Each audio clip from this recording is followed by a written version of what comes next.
Good morning, everyone. Let me thank Chairman Aguilar and Vice Chair Lieu for their incredible leadership of the House Democratic Caucus, the districts that they represent, and of course the nation, and for convening us here today. I'm particularly thankful to be joined, of course, by those who have served our country in uniform, as Ted has done.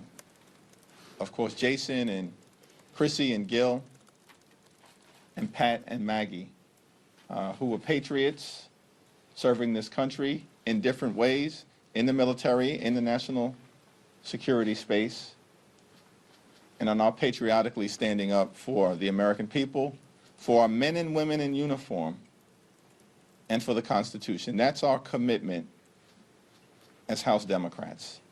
Donald Trump has continued to break his word to the American people. Candidate Trump promised to lower the high cost of living on day one. President Trump enacted tariffs that have increased costs on everyday Americans by thousands of dollars per year. Candidate Trump promised that immigration enforcement would be focused on violent criminals who are here illegally. President Trump has unleashed untrained and masked ICE agents to brutalize and kill American citizens and to violently target law-abiding immigrant families. Candidate Trump said that it was foolish to get the country involved in endless foreign forever wars. President Trump, without authorization and inconsistent with the Constitution, has now plunged America into what he characterized yesterday could be an endless war that has already tragically cost the lives of 6 patriotic service members. And we mourn for them, and we're praying for their families, as well as all of those service members who are still struggling to deal with serious injuries as a result of what has taken place in the Middle East.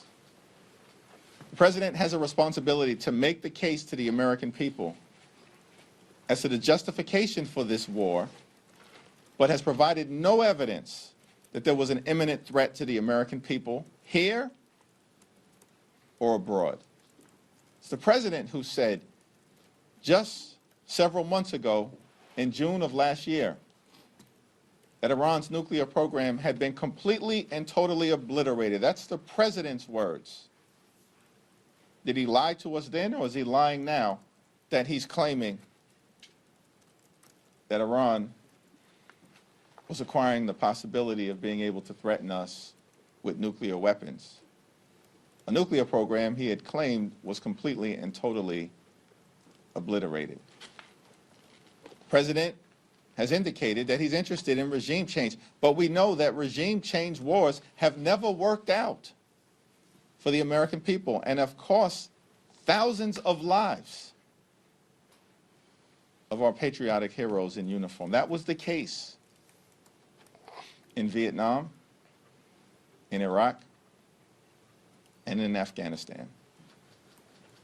So I'm thankful for the leadership of the chair, the vice chair, and these distinguished members of Congress, patriots, who are standing up for the American people, standing up for our brave servicemen and women in uniform, and standing up for the Constitution.